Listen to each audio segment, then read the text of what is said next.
Bonjour, c'est Ursule encore. On est le 9 mars 2023. Alors, je viens sonner la trompette aujourd'hui encore et je viens proclamer le retour de notre Seigneur Jésus-Christ. Soyons tous bénis, soyons remplis de sa joie, soyons persévérants, soyons joyeux. Amen. Toujours les yeux fixés vers notre Seigneur. Alléluia et Amen. Alors, à la veille d'une séparation, Amen, on est à ce moment critique où Dieu va séparer les bons grains des mauvais. Amen. On est à ce stade-là. Ça a été annoncé, ça a été prophétisé. Toute la Bible, c'est à propos des bons grains et des mauvais. Et Dieu a dit quoi? Il a dit à Israël, j'ai mis devant toi le bien et le mal, la vie et la mort. Choisis le bien, choisis la vie. Amen. Alors, c'est le devoir de tout un chacun de choisir la vie, de choisir le bien, de choisir la lumière et de laisser les ténèbres et de laisser la mort et de laisser le mal. C'est chaque être humain est appelé à choisir.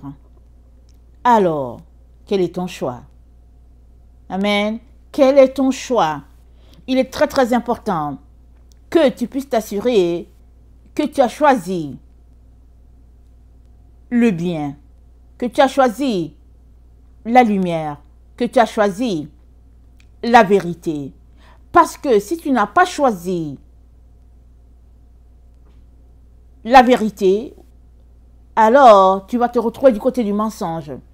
Et la Bible dit dans 2 Thessaloniciens 2 que Dieu leur envoie une puissance d'égarement. Parce qu'ils n'ont pas aimé la vérité qui les aurait sauvés, alors Dieu leur envoie une puissance d'égarement. Je prie que ce que tu aies reçu ne soit pas une puissance d'égarement. Parce que si tu as reçu la puissance d'égarement, c'est qu'elle va tout simplement t'amener, n'est-ce pas, en direction du mal, en direction du faux. Tu vas penser que tu es dans la vérité et la puissance d'égarement va juste aller en t'égarant. Et toi, tu vas applaudir, tu vas dire, bravo, je suis dans la vérité.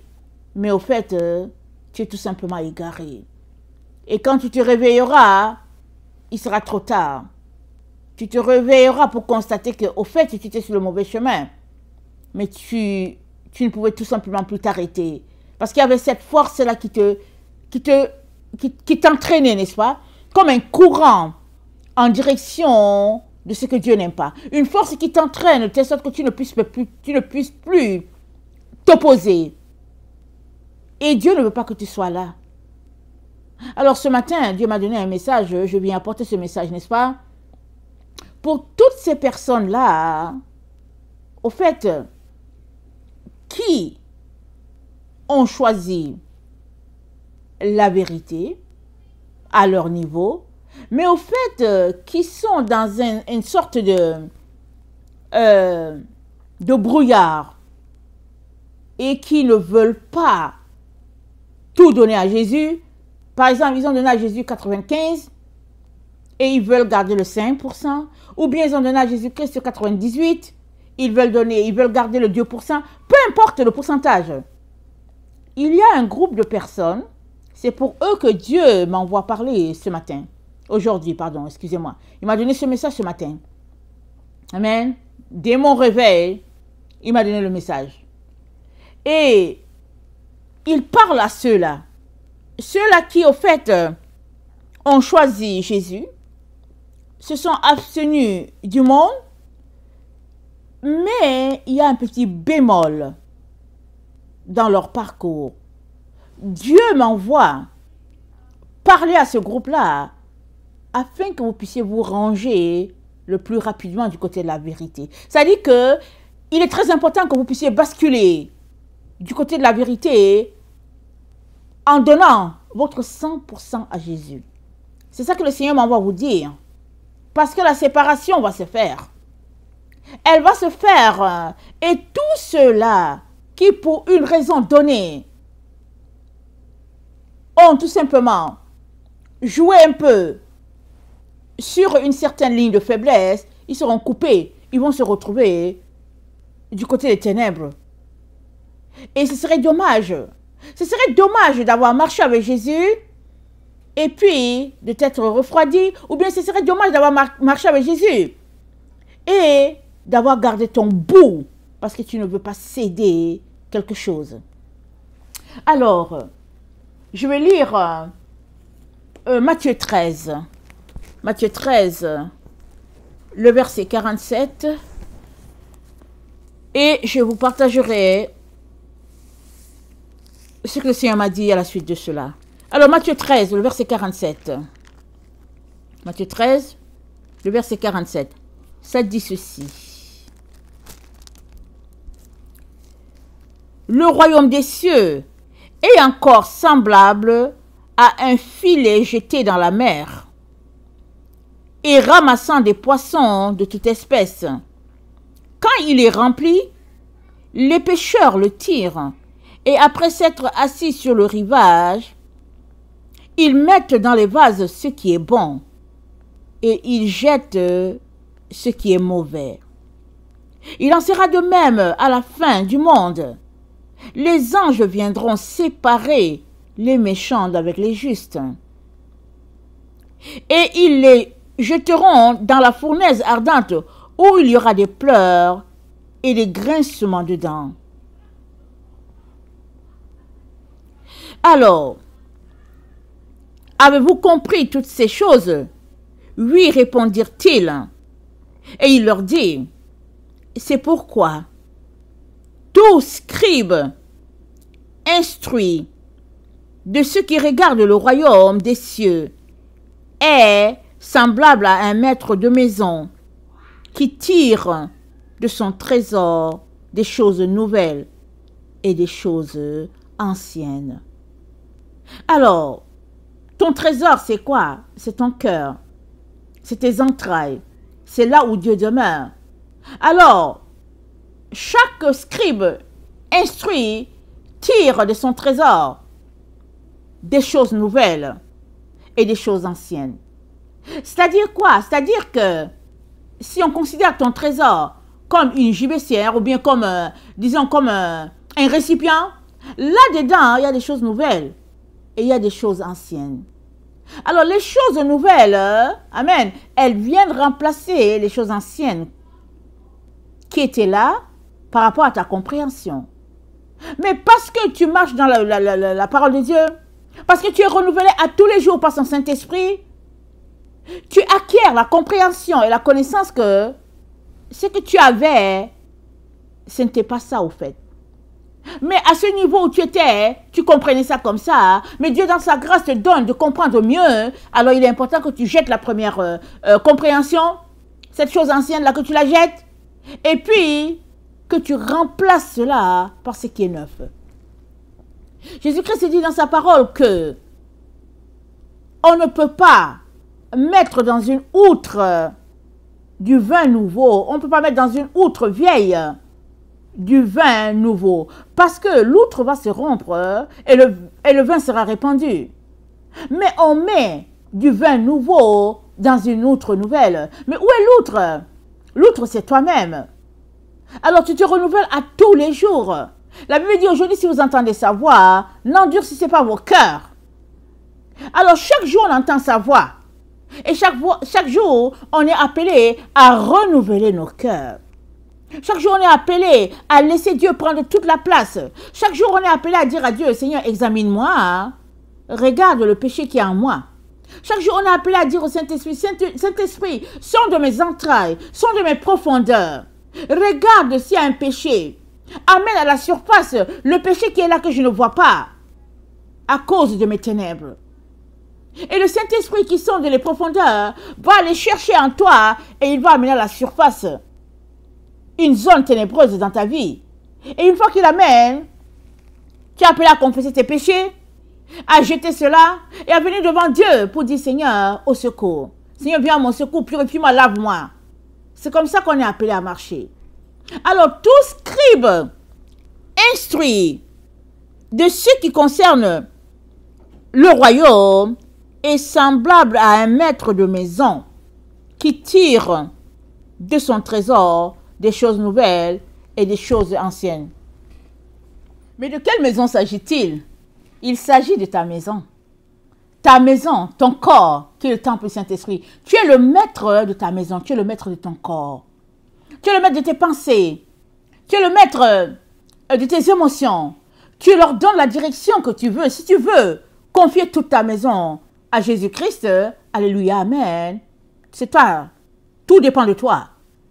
Alors chaque jour que tu te lèves, tu as la responsabilité de confier ta maison à Jésus-Christ ou bien de ne pas la lui confier. Mais si tu as confié ta maison à Jésus-Christ, il est donc très important que tu ailles jusqu'au bout. Que tu ne lui donnes pas juste 98%, 99,99%. Non, il est important que tu donnes tout à Jésus afin que Jésus-Christ puisse faire ce travail parfait de sanctification et de purification en toi. Alors, si tu ne fais pas ce travail, alors les choses que tu laisses, ils peuvent revenir. Amen. Et puis, comment on appelle ça là? Te rendre esclave. Donc tu es appelé à tout nettoyer, à tout évacuer, à faire sortir tout ce qui est sale et à laisser Jésus-Christ être parfaitement Seigneur et Sauveur dans ta vie. Alors, aujourd'hui, le Seigneur m'a demandé de venir parler à ce groupe-là, de ces enfants qui sont encore en train de choisir selon leurs intérêts. Ils savent bien que c'est la vérité ici, mais ils s'entêtent à choisir selon leur chair, selon leurs émotions. Le Seigneur m'envoie à leur parler. Parce que on reconnaît l'arbre aux fruits. Dans Matthieu 7, le verset 13, c'est dit ceci. Entrez par la porte étroite, car large est la porte et spacieux est le chemin qui mène à la perdition. Et il y en a beaucoup qui entrent par là. Mais étroite est la porte. Resserrez le chemin qui mène à la vie. Et il y en a peu qui les trouvent. Écoutez. Étroite est la porte. Resserrez le chemin qui mène à la vie. Il y en a peu qui les trouvent. Chaque jour, la porte devient plus étroite. Chaque jour, quand on marche avec Jésus, la porte, elle se resserre. Elle se resserre, elle se resserre. Et il est très important que tu puisses prendre la porte qui se resserre. Il est important que tu prennes la porte étroite et le chemin qui se resserre. Mais pour beaucoup d'enfants de Dieu, quand le chemin se resserre, ils refusent. Ils refusent d'aller de l'avant. Ils refusent de continuer avec leur œuvre de sanctification. Et ils s'arrêtent pour leurs pensées, à cause de leurs émotions, à cause de leur fierté, peu importe les raisons. Plusieurs sont arrêtés au lieu d'avancer. Alors, le Seigneur vous demande d'achever votre sanctification. Parce qu'il est sur le point de séparer totalement le bon grain du mauvais. Et il n'y a pas de grain qui est mitoyen. Soit tu es bon grain, soit tu es mauvais grain. Une fois qu'il y a une tache sur un grain d'arachide, par exemple, tout le fruit n'est pas bon. Tu peux pas le mettre dans la bouche. Regardez une graine d'arachide. Pourvu qu'il y ait une petite tache d'oxydation, quelque chose sur le grain, il n'est pas mangeable. Pourtant, la tache est juste dans un petit coin de l'arachide, mais il n'est pas mangeable parce que tout est infecté. C'est pareil pour chacun d'entre nous. Alors, soit le grain est parfaitement bon, soit le grain n'est pas bon. Alors, le Seigneur aujourd'hui parle à tous ces enfants-là tous, je dis bien tous ces enfants, qui pour une raison quelconque ont choisi entre Jésus et Marie, Jésus m'envoie parler d'eux. Jésus m'envoie parler à ce groupe-là. Qui au fait aiment Jésus, qui ont choisi de donner leur vie à Jésus, mais pour X raisons, ils ont choisi d'exclure la Vierge Marie de la vie de Jésus.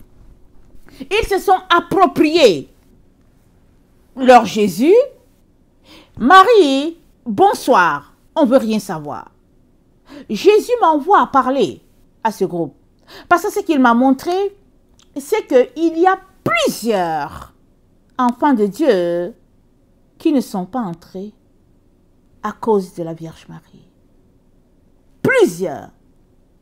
Ils ont des visions, ils ont des rêves, ils ont des dons de prophétie, ils font des miracles. Ça dit des gens qui ont marché avec Dieu. Mais pour X raisons, ils ont décidé de mettre une croix sur la Vierge Marie. Pour X raisons.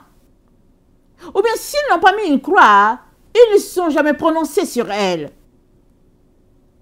Ils ont juste laissé ça comme ça. Pour eux, ce qui les intéresse, c'est Jésus. Et c'est tout. Ils veulent juste les retomber de la croix. Tout le reste ne les intéresse pas.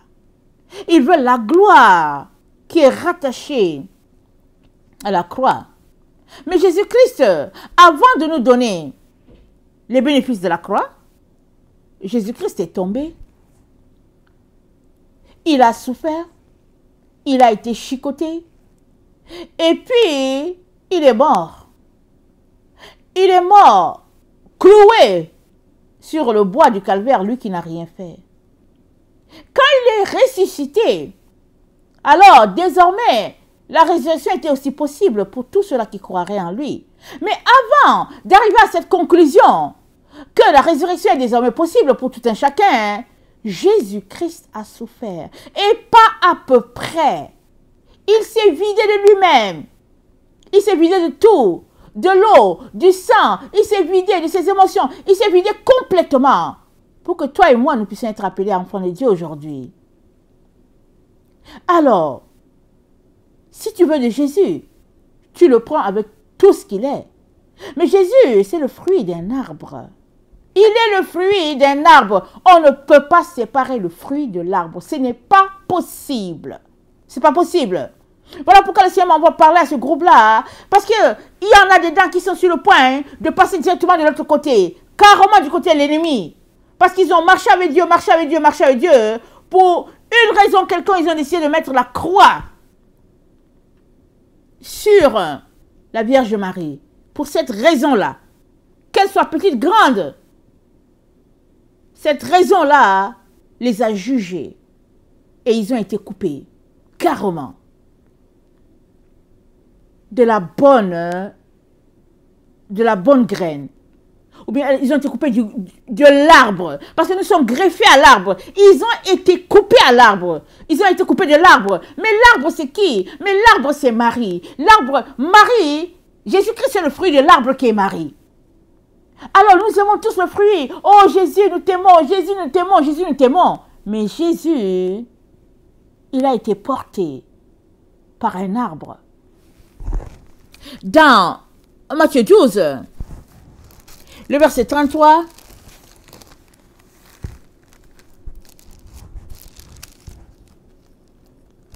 voilà ce qu'il dit. Ou dites que l'arbre est bon et que son fruit est bon, ou dites que l'arbre est mauvais et que son fruit est mauvais. Car on connaît l'arbre par le fruit. Waouh! On connaît l'arbre par le fruit. Amen. Jésus est bon. Jésus est notre sauveur. Alors comment se fait-il que nous ne connaissons pas l'arbre qui a produit le fruit? Comment? Hypocrisie, injustice, mensonge, Et c'est ça que le Seigneur pointe aujourd'hui dans la vie de ces gens-là. C'est un avertissement. Et un avertissement de dernière minute. Parce que le Seigneur m'a montré un groupe de personnes qui ont été coupées carrément. Ils sont restés dans la consternation. Ils n'en revenaient pas. Et puis, pour plusieurs, c'est ceux qui ont côtoyé l'Église catholique. Ils ont côtoyé l'Église catholique en long et en large. Pour X raisons, ils sont sortis. Parce qu'on leur a prêché le libertinage des protestants. Ils ont couru, c'est les protestants, là où il y a le libertinage. Et ils ont conclu que le libertinage, c'était cela, la vie. Mais le libertinage, ce n'est pas la vie du ciel. Ce n'est pas la vie du ciel. Si peut-être du côté des catholiques, ils n'avaient pas compris la vérité, il est donc très important qu'aujourd'hui, ce groupe-là puisse se réconcilier avec ce que Dieu a fait. Parce que la vérité ne peut pas être cachée en ce qui concerne la Vierge Marie. Ça ne peut pas être caché. Toute la création sait quel est le choix de Dieu par rapport à cette femme-là. Toute la création. Ils sont donc inexcusables, dit la Bible, parce que ayant connu Dieu, ils ne l'ont pas rendu gloire comme Dieu. C'est ça qu'il dit, on va lire ça, dans Romains 1. Ils sont inexcusables. C'est dit, puisque, Romains 1, le verset 21, puisque, ayant connu Dieu, ils ne l'ont point glorifié comme Dieu, et ne lui ont point rendu grâce, mais ils se sont égarés par leurs pensées, et leur cœur sans intelligence a été plongé dans les ténèbres. Se vantant d'être sages, ils sont devenus fous. Voilà ce qu'est notre génération. Voilà ce qui se passe dans la vie de plusieurs personnes. Excès de pensée, excès d'intellectualisme, excès d'orgueil de la vie. Mais notre Dieu nous invite à revenir à la simplicité de l'évangile. On ne peut pas suivre deux voies. Et on ne peut pas non plus cacher la vérité. Elle est évidente. Elle frappe à l'œil. Elle est évidente. Et parce qu'elle est évidente, tous ceux-là qui refusent de se réconcilier avec le concept de l'arbre et du fruit qui est Marie et Jésus, tous ceux-là qui refusent, ils seront bannis de la face du Père. Il est important que je vous le dise. Parce que le Seigneur m'a dit, viens parler clairement à ce groupe-là. Ce groupe d'intellectuels-là. Ce groupe de gens qui connaissent et qui ne veulent pas se plier à la vérité. Parce que Dieu, qui est Dieu, le créateur de l'univers, a choisi cette femme-là. Il a choisi. Dieu, créateur de l'univers, a choisi. Mais qui es-tu, toi, pour t'opposer au choix de Dieu, pour critiquer le choix de Dieu et pour justifier ta résistance par rapport à ce que Dieu a décidé de faire à travers le choix de Marie. Dans Luc 1, le verset 48, c'est dit, c'est la Vierge Marie qui parle, parce qu'il a jeté les yeux sur la bassesse de sa servante. Car voici désormais, toutes les générations me diront bienheureuse, parce que le Tout-Puissant a fait pour moi de grandes choses. Toutes les générations me diront bienheureuse, a dit la Vierge Marie. J'espère que tu fais partie de toutes ces personnes-là qui lui disent bienheureuse. J'espère que tu fais partie. Parce qu'on est dans le temps du jugement de Dieu. J'espère que tu ne fais pas partie des gens là qui sont en train de juger Dieu, en train de critiquer Dieu de son choix. Mais que pleinement, tu adhères au choix de Dieu. Pleinement. Et dans Luc 2, Siméon, bénissant l'enfant de Jésus qui était avec ses parents, Siméon a dit, il est béni et dit à Marie, sa mère, Luc 2, le verset 34, voici cet enfant est destiné à amener la chute et le relèvement de plusieurs en Israël et à devenir un signe qui provoquera la contradiction.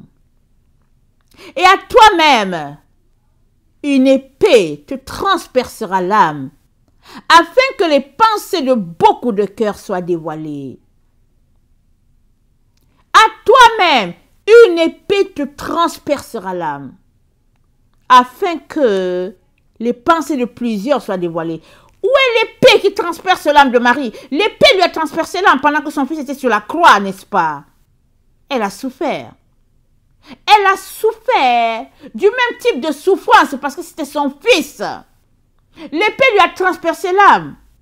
Mais l'épée transperce toujours l'âme de cette femme-là, encore aujourd'hui. Parce que c'est écrit. Parce qu'il y a plusieurs qui, à cause d'elle, prennent juste le chemin opposé. Parce qu'ils cherchent à dire quelque chose sur le choix de Dieu. Ils veulent aller contre ce que Dieu a fait. Et puis, ils se retrouvent tout simplement loin de la voie de Dieu. Et ça, c'est un cœur déchirant pour une mère, pour quiconque. Parce que l'évidence est là. On ne peut pas séparer l'arbre du fruit. Jésus-Christ est le fruit qui est sorti de Marie. C'est évident. Si tu prends le fruit et que tu l'aimes et que le fruit est juteux pour toi et succulent, hein, il en va de même pour l'arbre. Il est très important que tu puisses te réconcilier avec ce concept-là de l'arbre et du fruit, dit le Seigneur. Parce que la justice commence là. La justice est là devant toi. L'évidence est là. Tu ne peux pas voir l'évidence et tourner le dos à cause de ta fierté, à cause de tes principes, à cause du fait que tu suis une dénomination qui a décidé de s'opposer à Dieu. Au ciel, il n'y a pas d'opposants. Il n'y a pas de parti politique qui oppose Dieu. Il n'y a pas de gens qui protestent au ciel. Tout le monde suit une seule volonté et c'est la volonté du Père. Il n'y a pas de gens qui viennent qui disent que ouais, moi je proteste parce que. Mais non, il n'y en a pas. Les protestants, c'est sur la terre et c'est pour ceux qui n'ont pas compris le plan de Dieu, les voies de Dieu. Et ceux qui n'ont pas compris, qui n'ont pas saisi l'amour de Dieu pour l'humanité. Eux, ils protestent. Ils viennent avec leurs opinions. Ils disent, je pense que, je crois que. Mais pour ceux qui marchent avec Dieu, il n'y a pas de je pense que. Il n'y a que Dieu a dit ceci, Dieu a dit cela. Et je me plie au choix de Dieu. Voilà comment les choses marchent.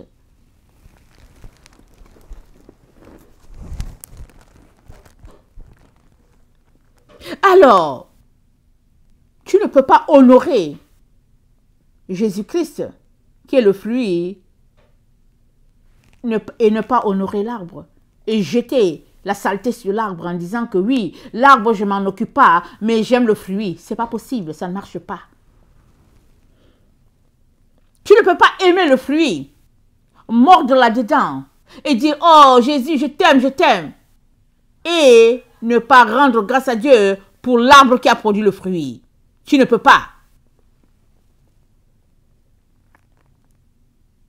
Alors le Seigneur aimerait que tu saches que il est sur le point de séparer le bon grain du mauvais. Mais ce n'est pas pour qu'ils aillent encore habiter ensemble. Mais non. Il les sépare pour mettre le bon grain dans un endroit de paix, de tranquillité, de félicité éternelle. C'est là qu'il veut mettre le bon grain. Mais il ne va pas revenir pour toi, pour dire, ok, écoutez, j'avais enlevé le bon grain et puis je reviens pour les mauvais grains qui sont restés. Non, il te dit maintenant où nous sommes là, notre Seigneur Jésus-Christ te dit, réconcilie-toi avec le fait que tu dois aimer l'arbre qui a produit le fruit, qui est Jésus. Tu dois aimer cet arbre-là. Tu dois arrêter de t'opposer à l'arbre. Tu dois arrêter de parler mal contre l'arbre. Tu dois arrêter ton opposition contre l'arbre, tu dois arrêter cela. Et demander à Dieu de venir te purifier, de venir te sanctifier. Tu dois aller devant Dieu, pleurer pour demander pardon. Tu dois aller te repentir pour ton attitude vis-à-vis du choix de Dieu. Parce que c'est question de reconnaissance. C'est question de reconnaissance. Les ingrats n'auront pas part au royaume de Dieu.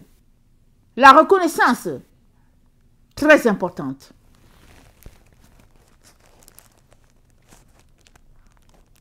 Alors,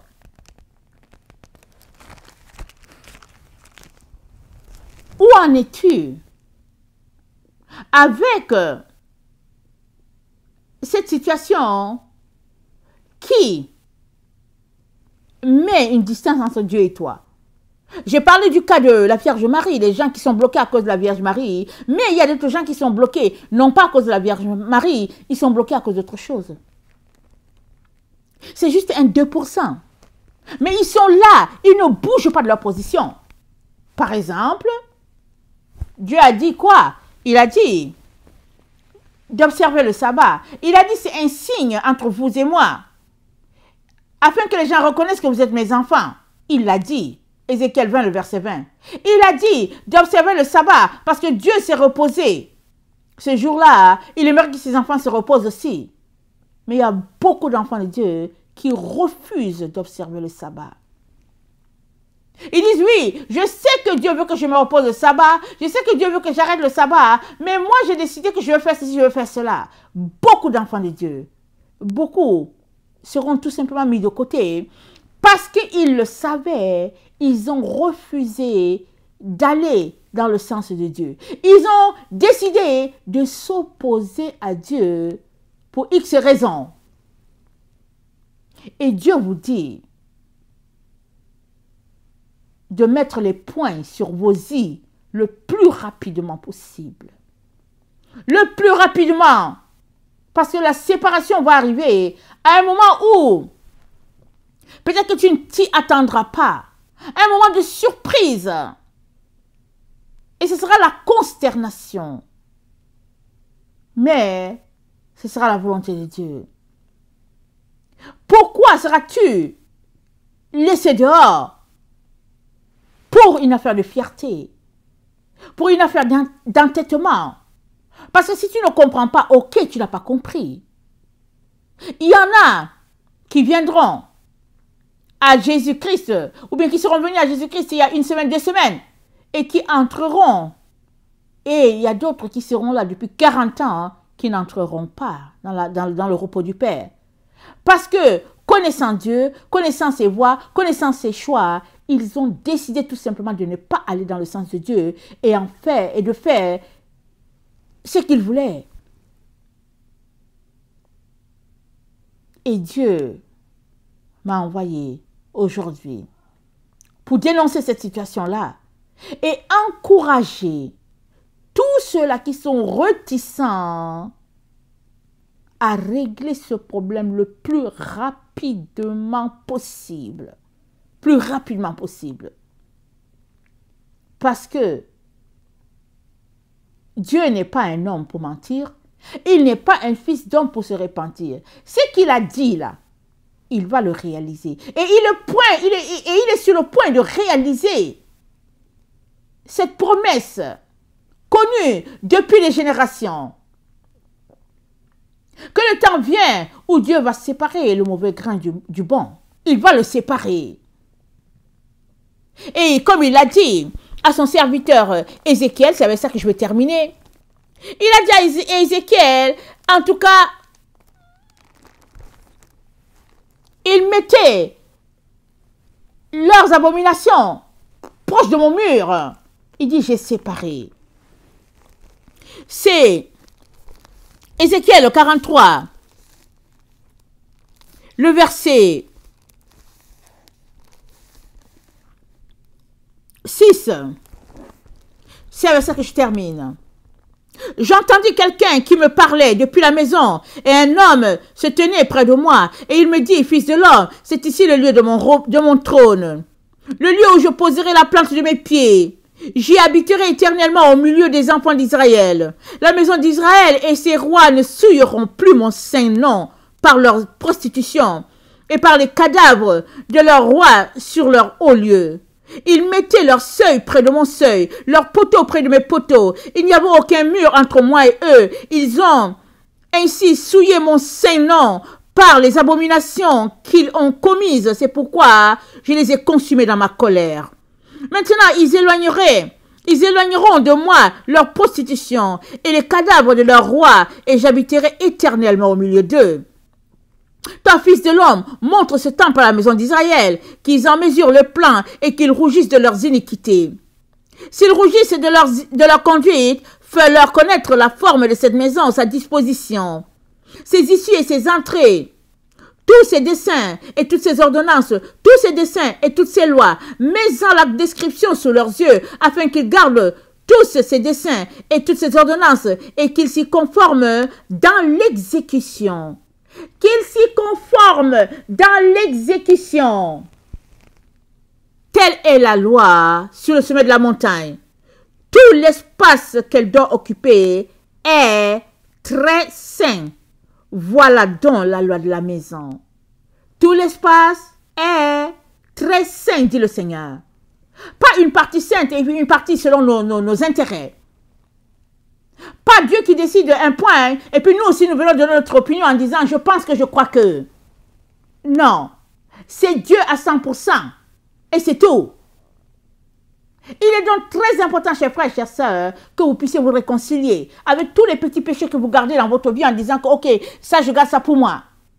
Et ça, Dieu parle à tous ceux-là qui, vraiment, ont fait un travail phénoménal de sanctification. Il ne parle pas aux autres qui ne veulent pas bouger de leur position, qui sont sauvés un jour et sauvés toujours. Ce n'est pas à eux qu'ils parlent, eux, ils ont déjà fait leur choix. Mais Dieu parle à ceux-là qui font le ménage à tous les jours, mais qui sont pris par des liens et qui ne veulent pas quitter de là. Je viens nous encourager fortement, fortement, fortement à régler ce problème-là immédiatement, afin de ne pas être séparés à tout jamais de Dieu. Que le Seigneur bénisse sa parole. Maranatha. Jésus revient. Amen et alléluia.